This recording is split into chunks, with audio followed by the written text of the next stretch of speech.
তারের উপর যে প্লাস্টিকের আবরণটা আছে ওটা করে দিয়ে সতর্ক থাকতে হবে। আমরা যদি হাই পাওয়ারের সাউন্ড বক্স ব্যবহারটা আমাদের একটু মাথায় রাখতে হবে।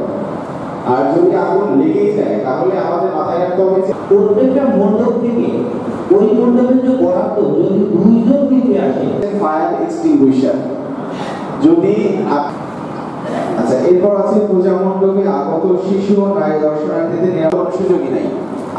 আমরা বাংলাদেশের নাগরিক, আমাদের আশেপাশে কি হয় সকলে আমরা জানি। তাৎক্ষণিকভাবে ওইখানে যদি পুলিশ ফোর্স থাকে তাদেরকে জানাতে হবে।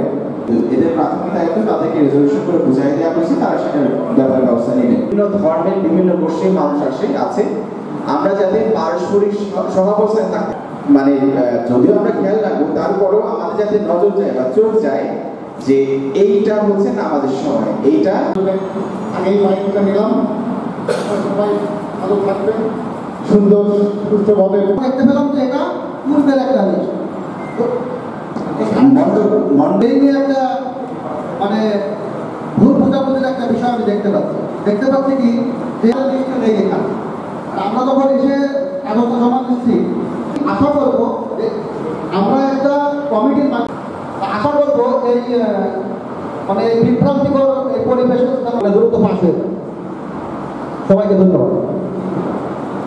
বিভিন্ন পূজা মণ্ডপে সভাপতি সম্পাদক কমিটি থেকে নতুন কমিটি করতে যাওয়া হয় তখন একটা বিভেদের সৃষ্টি হয়।